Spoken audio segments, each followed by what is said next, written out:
नमस्कार दोस्तों, ज्ञान समुद्र में आप सभी का स्वागत है। तो दोस्तों, आज हम रीजनिंग के एक महत्वपूर्ण चैप्टर रक्त संबंध के बारे में इस वीडियो में चर्चा करने जा रहे हैं।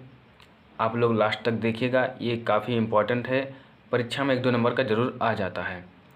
तो आज हम एक नए तरीके से इसको सीखेंगे। ये बेसिक क्लास है आपका, इसमें हम बेसिक चीज़ों को आपको बताएंगे एक नए तरीके से, क्योंकि पहले आप लोगों ने पढ़ा होगा केवल तीर बना करके। अब हम एक नए तरीके से पढ़ेंगे त्रिभुज और वृत्त बना करके। आप देखिएगा, सभी प्रश्नों को केवल वृत्त और त्रिभुज से ही हल करेंगे। आसान तरीके से सारी चीज़ें हल हो जाएंगी, सभी प्रश्नों को हल किया जाएगा। और इसमें आपका 3 टाइप होता है। पहला है पजल यानी पहेली वाला, और दूसरा है सांकेतिक, और तीसरा है आपका पॉइंटिंग फॉर्म। ठीक, तो 3 टाइप के इसमें पूछे जाते हैं और हम तीनों टाइप को हल करेंगे केवल वृत्त और त्रिभुज बना करके।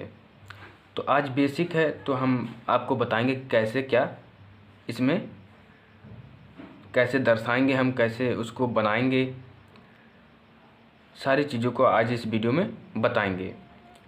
यदि हम पिता से संबंधित रिश्तों के बारे में चर्चा करेंगे तो वहाँ पर हम पैतृक संबंध बताएंगे, और यदि माता से संबंधित रिश्तों के बारे में चर्चा करेंगे तो वहाँ उसको हम मातृक कहेंगे, जैसे कि नाना। और पैतृक क्या हुआ, जैसे कि दादा। ठीक, तो चलिए चलते हैं अपने पहले प्रश्न की तरफ और देखते हैं, सीखते हैं कि कैसे क्या बनेगा, कैसे होगा आखिर ये। तो देखिए, हमारा पहला कह रहा है कि ए बी का पिता है। तो कह रहा है ए जो है बी का पिता है, तो ए को हम ए बी का पिता यानी कि ए का जेंडर हमें पता है, पिता है यानी कि पुरुष है, तो ए को हम त्रिभुज के अंदर रखेंगे।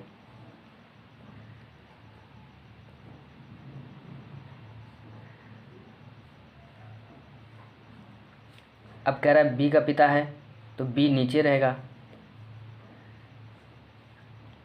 अब बी में ना तो हम गोला बनाएंगे ना तो त्रिभुज, क्योंकि बी का हमें जेंडर पता नहीं है, मगर ए का हमें पता था कि वो पिता है यानी पुरुष है, और ये बेटा है या बेटी ये हमें जेंडर का पता नहीं है, इस वजह से हम इसे बी को ऐसे ही रहने देंगे। अब दूसरा हम देखते हैं। दूसरा कह रहा है कि ए बी की माता है। ए जो है बी की माता है यानी कि फीमेल है, तो इसको हम वृत्त द्वारा दर्शाएंगे, इसको वृत्त के अंदर रखेंगे।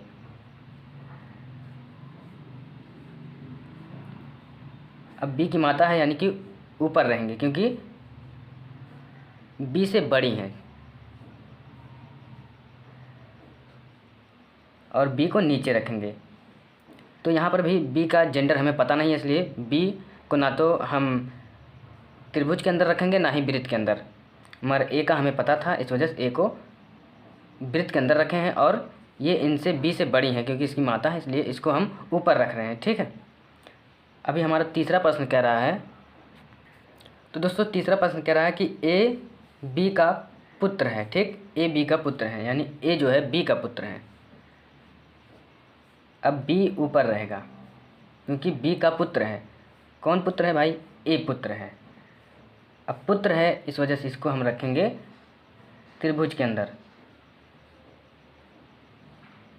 अब बी को हम वैसे ही छोड़ देंगे क्योंकि बी का हमें जेंडर पता नहीं है।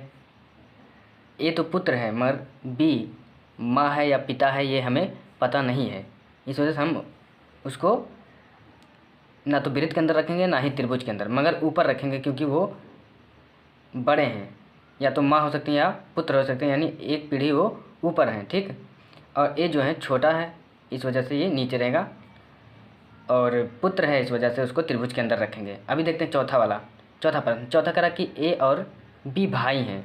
ए और बी भाई हैं यानी कि समान पीढ़ी के हैं, तो ए और बी दोनों भाई हैं।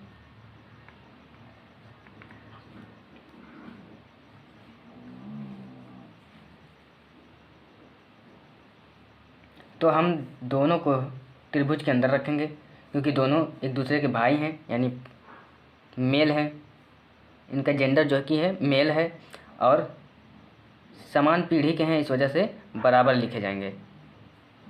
आई होप कि आप सब समझ रहे होंगे। अब चलते हैं अपने 5वें प्रश्न की तरफ। तो हमारा 5वां प्रश्न, तो दोस्तों 5वां प्रश्न कह रहा है कि ए बी की बहन है। यानी ए जो है बी की बहन है।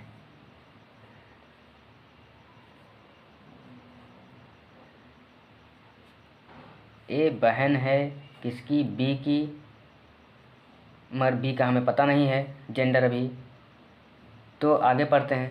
और बी ए का भाई है, यानी बी ए का भाई है यानी कि त्रिभुज में रहेगा, यानी ये भाई बहन है। ए बहन है बी की और बी भाई है ए का, ये दोनों भाई बहन हैं और समान पीढ़ी के हैं, इस वजह से बराबर लिखे गए हैं। अब छठा प्रश्न कह रहा है, छठा कह रहा है कि ए बी की पत्नी है। ए जो है बी की पत्नी है, यानी कि ए पत्नी है किसकी? बी की। तो यहाँ पर बी को हम त्रिभुज के अंदर रखेंगे, क्योंकि पत्नी है तो जाहिर सी बात है ये पति होगा, तो इसको हम त्रिभुज के अंदर रखेंगे। क्योंकि ये पति है, ये पत्नी है तो जाहिर सी बात है ये पति ही है, तो पति है तो त्रिभुज के अंदर रहेगा और समान पीढ़ी के हैं इसलिए बराबर लिखे जाएंगे, ऊपर नीचे से नहीं लिखा जाएगा। अभी सातवां कह रहा है, सातवां प्रश्न है, सातवां कह रहा है कि ए बी का चाचा है। ए जो है बी का चाचा है, ए बी का चाचा है, ए चाचा है, यानी कि ये ऊपर वाली पीढ़ी में जाएंगे, त्रिभुज के अंदर रहेंगे, क्योंकि चाचा हैं तो जाहिर सी बात है इनका कोई भाई होगा, वो भी त्रिभुज के अंदर। यहाँ पर पैतृक संबंध बन रहा है, पैतृक तो भाई होगा, कोई भाई रहा होगा। अब यहाँ पर उसकी चर्चा नहीं की गई है, इसलिए हम त्रिभुज के अंदर कुछ भी लिखेंगे नहीं। अगर बताया होता कि सी उसका मतलब पापा हैं बी के, तो हम उसको सी को इसके अंदर लिखते हैं, पर हमें उसके बारे में पता नहीं है, इस वजह से हम केवल त्रिभुज बनाएंगे, क्योंकि जेंडर तो मेल का है, पैतृक संबंध बन रहा है, मगर हम इसके अंदर कुछ लिखेंगे नहीं, इसको ऐसे ही खाली छोड़ देंगे। तो अब इसका पुत्र होगा बी, और बी का हमें जेंडर तो पता नहीं है, इसलिए इसको ऐसे ही छोड़ देंगे। यानी बी का जो पिता होंगे, कोई रहे होंगे, उनके भाई होंगे ए, तब इसके हो गए चाचा। अब बी को नीचे लिखेंगे क्योंकि ये निचली पीढ़ी में आता है और इसके पापा और चाचा समान पीढ़ी में आते हैं, इसलिए वो लोग ऊपर ही लिखे जाएंगे और बराबर में लिखे जाएंगे। अगली आठवां हमारा प्रश्न है, आठवां कह रहा है कि ए बी का मामा है। ए जो है बी का मामा है, ए मामा है यानी कि पुरुष है, किसका है?